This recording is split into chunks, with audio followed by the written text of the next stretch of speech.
Hello students, आज हम discuss करेंगे ज्योमेट्री का चैप्टर नंबर 3 एक्सरसाइज फर्स्ट का ज्योमेट्री चैप्टर 3 एक्सरसाइज फर्स्ट का 7th सम। फर्स्ट 6 सम्स और 9th सम हमारा हो चुका है। 7th 8th और 10th सम बाकी है, तो आज हम 7th सम डिस्कस करेंगे। 7th सम में हमें क्या दिया है, इन ट्राइंगल ए बी सी। यहाँ पे कुछ इस तरह से डायग्राम दिया हुआ है।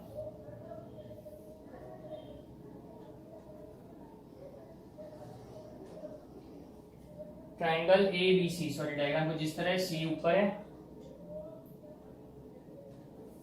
यहाँ पे लेटर ए है, यहाँ पे लेटर बी है और ये सी है। और ये एंगल 70 डिग्री है और ये दोनों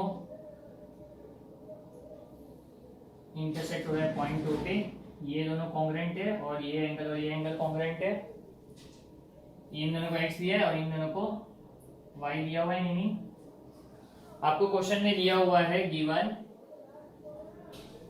इन triangle ABC bisectors of angle A and angle B intersected point O.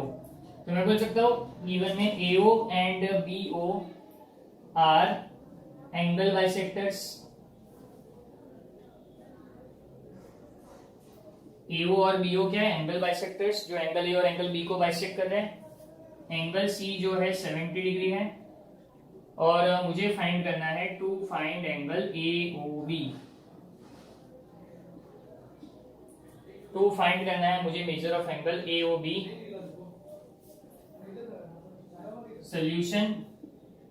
Solution में in triangle ABC angle A plus angle B plus angle C is equal to 180 degree. आपको पता है angle A plus B plus C 180 degree होगा। Sum of all angles of a triangle is equal to 180 degree. अब यहाँ पे angle A को as it is रखता हूँ, एंगल B को एज इट इज रखता हूँ। एंगल C क्या हो जाएगा, 70 degree is equal to 180 degree. इसका रीजन क्या आ जाएगा, sum of all angles of a triangle is 180 degree. तो angle A plus B as it is रहेगा और ये 180 माइनस 70 करने से ये मिल जाएगा 110।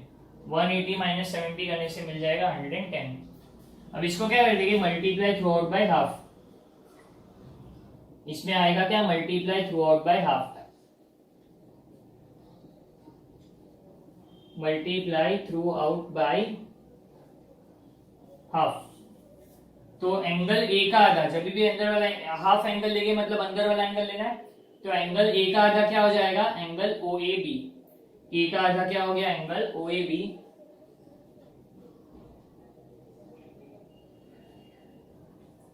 एंगल बी का आधा क्या हो जाएगा, एंगल OBA। और 110 का आधा क्या हो जाएगा, 55। ठीक है, ये अंदर वाला एंगल हो गया। ये एंगल है हाफ एंगल OAB प्लस ये अंदर वाला एंगल लेंगे तो OBA और इधर क्या हो गया 55 डिग्री। मैं एक्स और वाई का यूज नहीं ले रहा हूँ, ठीक है, मैं एक्स और वाई को यूज ही नहीं कर रहा हूँ। इसको ले लेता हूँ स्टेटमेंट नंबर 1। और इसका जो हाफ लिया, ये हाफ से मुझे ये मिला, इसका रीजन क्या आ जाएगा, AO and BO are angle bisectors. इसका रीजन आ गया AO and BO are angle bisectors. ठीक है, ये स्टेटमेंट नंबर 1। अब आपको पता है in triangle OAB, triangle OAB में sum of all angles of a triangle क्या होगा, 180 डिग्री। तो एंगल OAB, ये दो एंगल तो यहां से लिख दो, angle OAB plus angle OBA, angle OAB plus angle OBA plus angle AOB is equal to 180 degree. इसका रीजन क्या आएगा, sum of all angles of a triangle is 180 degree. अंदर वाले एंगल का भी क्या होगा, 180 डिग्री। तो तीन में से दो एंगल का सम मुझे क्या है, ये दोनों एंगल का सम कितना है, 55 डिग्री है। तो ये 55 डिग्री प्लस एंगल, ये दोनों का सम 55 डिग्री है, यहां से मिल गया, plus angle AOB is equal to 180 degree. इधर आ जाएगा फ्रॉम 1। ठीक है, होप सो आपको दिख रहा होगा अच्छे से। यस, आपको दिख रहा है। फिर इस तरफ आ जाएंगे तो एंगल AOB क्या हो जाएगा, angle AOB is equal to 180 minus 55। तो एंगल AOB क्या हो जाएगा, angle AOB is equal to 125 degree. Angle AOB is equal to 125 degree. That's all, हो गया सम। देख लो अच्छे से।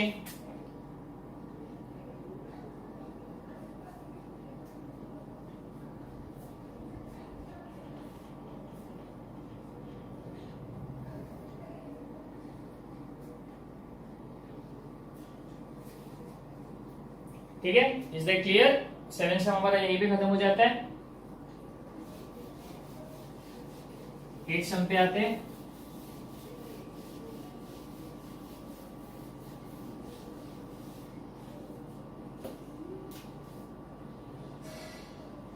एट सम में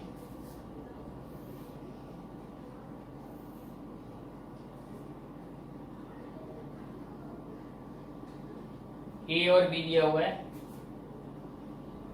सी और डी दिया हुआ है,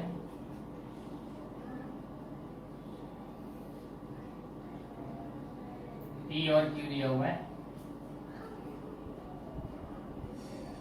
सॉरी, पी और क्यू इधर है, पी क्यू, ये बाइसेक्टर्स है, दोनों बाइसेक्टर्स इंटरसेक्ट कर रहे हैं पॉइंट टी पे। और देखते हैं, चलो गिवन वाले पार्ट में क्या दिया हुआ है। यहाँ पे गिवन वाले पार्ट में आपको बोला हुआ है line A B is parallel to line C D.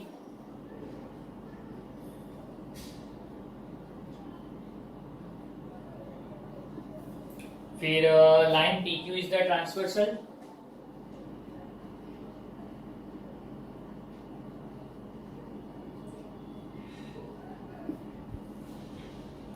रे PT and ray QT are bisectors.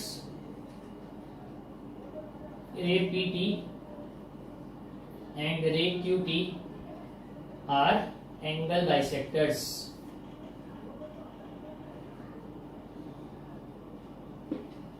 Ray PT and ray QT are angle bisectors. और मुझे प्रूव करना है, to prove that angle PTQ is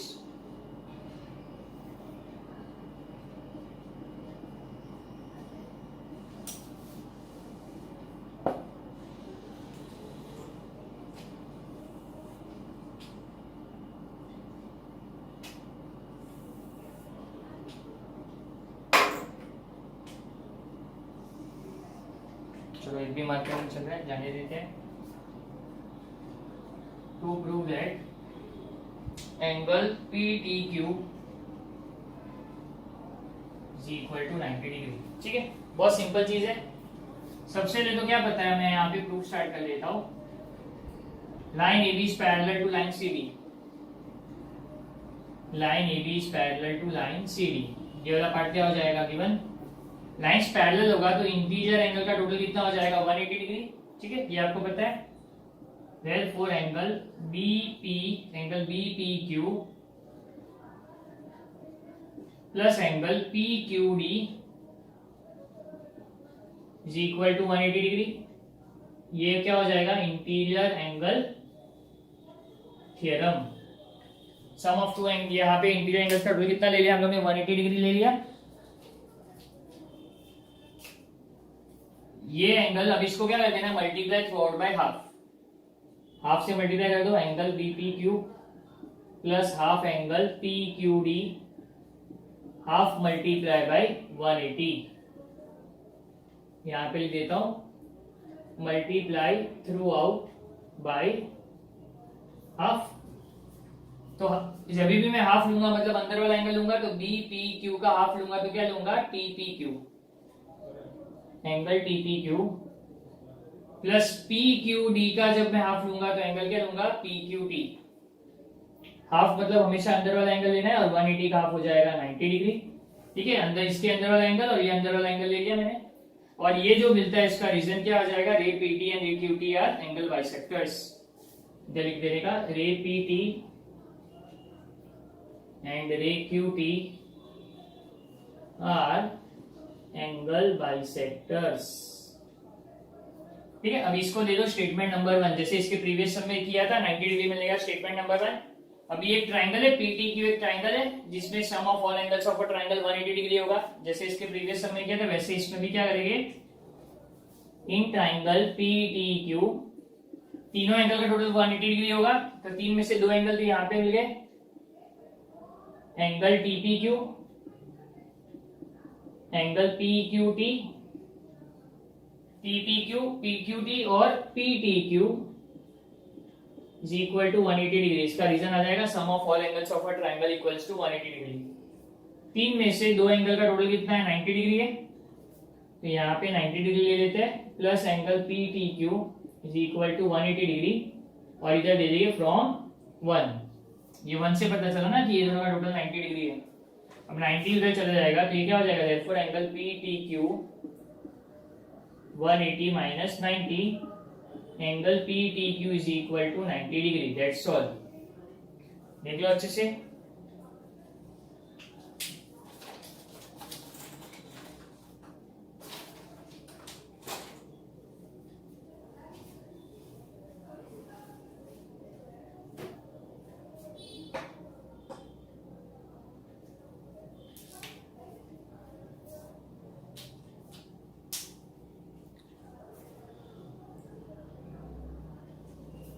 ठीक है, अब 10 सम पे आते हैं।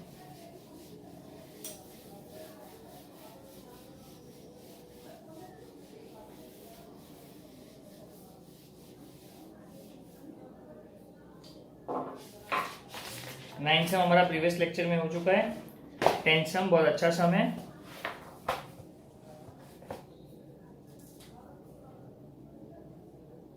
टेन सम में कुछ इस तरह से डायग्राम है।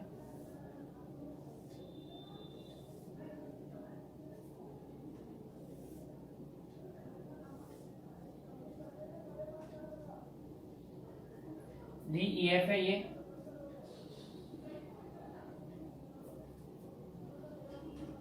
M है, ये G है,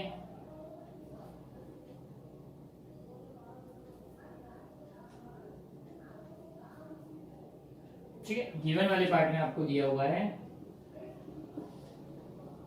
angle line DE is parallel to line GF, line DE is parallel to line GF. Ray EG and ray FG are angle bisectors. Ray EG and ray FG are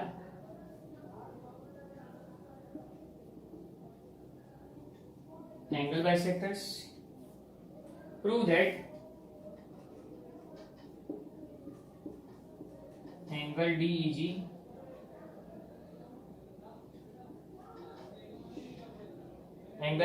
is equal to half of angle PDF। ये first prove करना है, और second prove करना है आपको EF is equal to FG। देख लो given auto proof अच्छे से।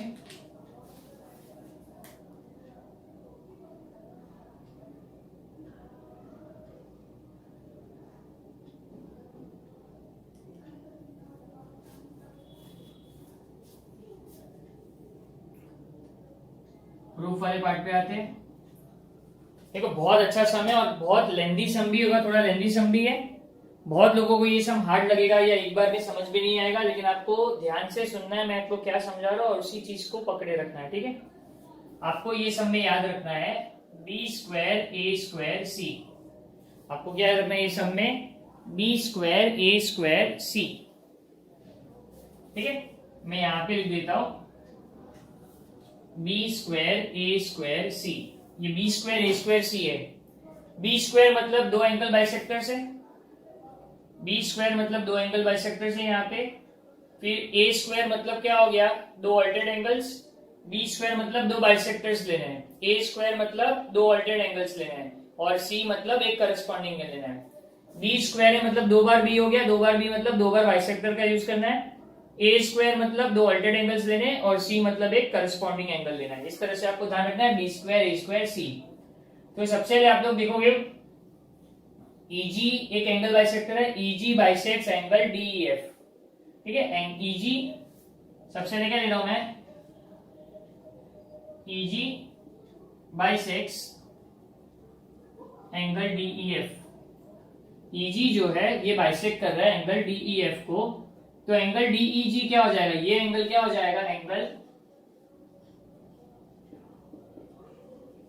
Angle DEG is equal to half of angle DEF।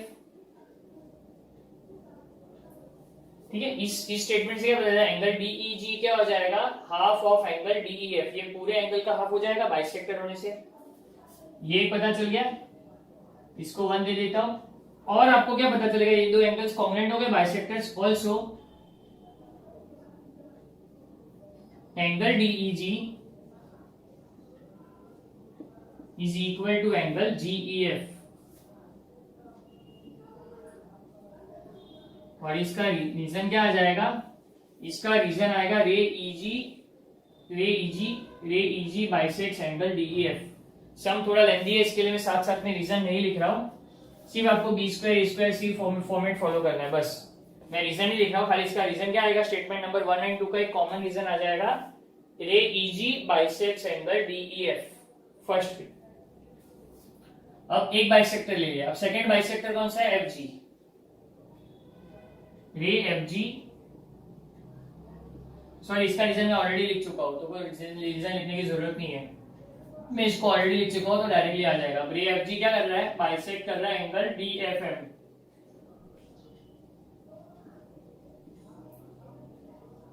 Second angle bisector लेता हूं, मैंने बोला B स्क्वायर फिर A स्क्वायर फिर C, B स्क्वायर मतलब दो एंगल बाइसेक्टर, ये इसको बाइसेक्ट कर रहा है, FG बाइसेक्ट्स एंगल DFM। तो इससे ये दो एंगल्स कॉन्ग्रुएंट हो जाएंगे, तो क्या लिखूंगा, angle DFG is equal to angle GFM। ठीक है, इससे ये मिल गया स्टेटमेंट नंबर 3। B स्क्वायर से मेरे को ये तीन चीज मिली। अब A स्क्वायर करस्पॉन्डिंग एंगल दो, सॉरी A स्क्वायर मतलब दो अल्टरनेट एंगल और C मतलब एक करस्पॉन्डिंग एंगल। अल्टरनेट एंगल और करस्पॉन्डिंग एंगल को लिखने के लिए लाइंस पैरेलल कौन सी बताना जरूरी है, तब इसका यूज ले लेते हैं। Line DE is parallel to line GF।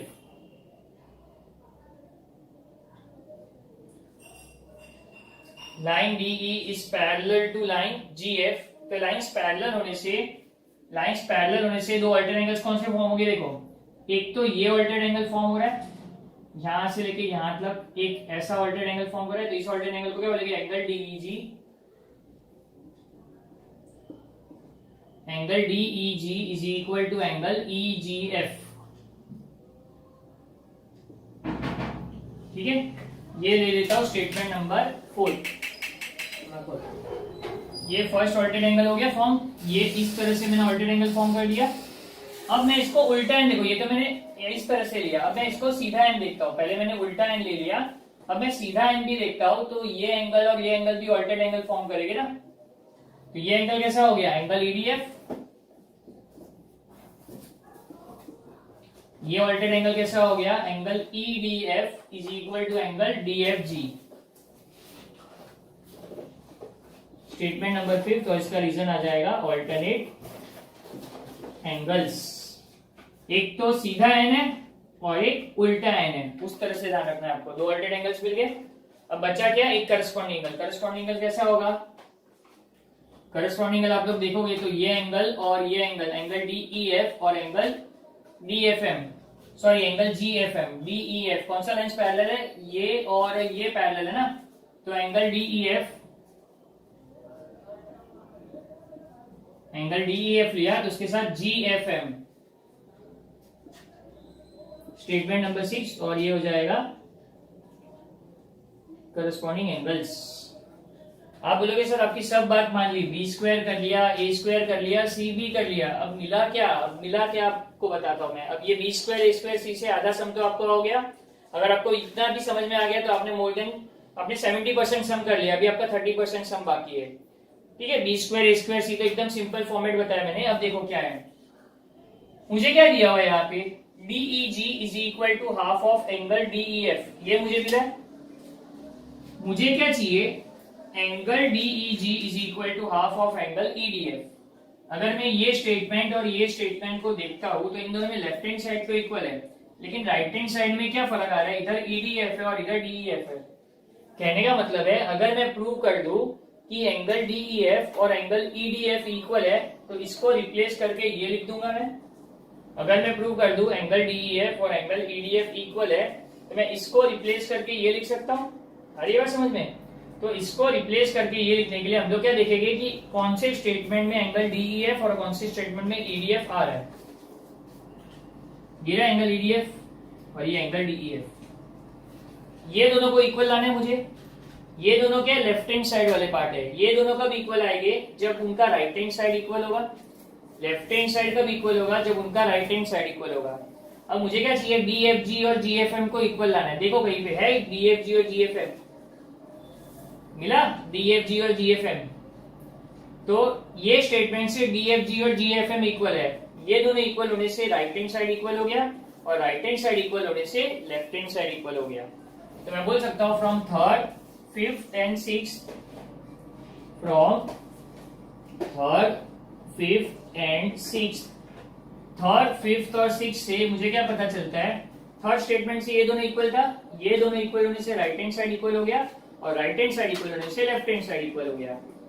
Therefore angle EDF is equal to angle DEF और इसको देता हूं स्टेटमेंट नंबर 7। अब स्टेटमेंट नंबर 1 और स्टेटमेंट नंबर 7 को देखो, ईडीएफ और डीईएफ इक्वल है, तो इस डीईएफ के बदले मैं एंगल ईडीएफ लिख सकता हूं। यस, तो मैं क्या लिख देता हूं, from 1 and 7, from 1 and 7 angle DEG तो ऐसे ही रहेगा, हाफ ऐसे रहेगा। एंगल डीईएफ के बदले आ जाएगा एंगल ईडीएफ। ये फर्स्ट पार्ट हमारा प्रूव हो गया, angle DEG is equal to half of angle EDF. That's all, ये फर्स्ट पार्ट हो गया। अब मुझे क्या लाना है, EG is equal to EF is equal to FG. ठीक है, फर्स्ट पार्ट हो गया। अभी ईएफ को एफजी से इक्वल लाना है, मतलब ये पार्ट को ये पार्ट से इक्वल लाना है। साइड्स कभी इक्वल होते हैं जब उनके अपोजिट एंगल्स इक्वल होते हैं, दो साइड्स कभी इक्वल होते हैं जब उनके अपोजिट एंगल्स इक्वल होते हैं। तो इस साइड का अपोजिट एंगल ये और इस साइड का अपोजिट एंगल ये है। मुझे ये दो एंगल्स को इक्वल लाना है। अगर ये दो एंगल्स इक्वल हो गए तो ये साइड भी इक्वल हो जाएंगे। ये एंगल कौन सा एंगल है, एंगल जीईएफ। ये दोनों एंगल को ध्यान से देखो, ये एंगल कैसा है जीईएफ और ये एंगल कैसा है ईजीएफ। तो ध्यान से देखो ईजीएफ और जीईएफ कहां पे इक्वल दिख रहे हैं, ये रहा ईजीएफ, ये एंगल ईजीएफ है और एंगल जीईएफ आप देखोगे ये रहा। ये स्टेटमेंट नंबर 2 और 4 को देखो, मुझे ईजीएफ और जीईएफ को इक्वल लाना है। तो राइट हैंड साइड कब इक्वल होगा जब उसका लेफ्ट हैंड साइड इक्वल होगा। देखो स्टेटमेंट नंबर 2 एंड 4, इधर भी डीईजी है इधर भी डीईजी है, मतलब ऑलरेडी राइट हैंड साइड कब इक्वल होता है जब लेफ्ट हैंड साइड इक्वल होता है। और लेफ्ट हैंड साइड में एंगल डीईजी और एंगल डीईजी इक्वल है। तो फ्रॉम 2 and 4 क्या लिख दूंगा मैं, फ्रॉम 2 and 4, फ्रॉम 2 and 4, 2 और 4 से मुझे क्या पता चल गया, from statement 2 and 4 angle GEF is equal to angle EGF. GEF और ईजीएफ इक्वल हो गया क्योंकि राइट हैंड साइड कब इक्वल होगा जब लेफ्ट हैंड साइड सेम होगा। तो इसका लेफ्ट हैंड साइड सेम है, इसके राइट हैंड साइड इक्वल हो गया। अगर ये एंगल्स इक्वल हो गए तो उनकी अपोजिट साइड भी इक्वल हो जाएगी। तो therefore EF is equal to FG, therefore EF is equal to FG। दो एंगल्स कॉम्बिनेट होगी तो उनकी अपोजिट साइड्स कॉम्बिनेट होगी। इसका रीजन आ जाएगा corollary of isosceles triangle theorem, corollary of isosceles triangle theorem. Done.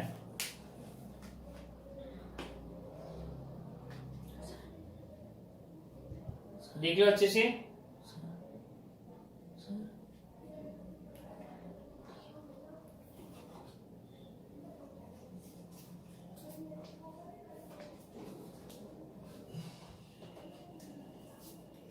Corollary मत लिखना, एक काम तो इसको आइसोसेलेस ट्रायंगल थ्योरम ही लिख दो। आइसोसेलेस ट्रायंगल थ्योरम लिख देना, ठीक है। देख लो अच्छे से। आपका ये एक्सरसाइज खत्म हो जाता है 10 सम प्लग। अब हम लोग नेक्स्ट एक्सरसाइज पे आएंगे। ये सम देख लीजिए फिर हम लोग नेक्स्ट एक्सरसाइज पे आते हैं।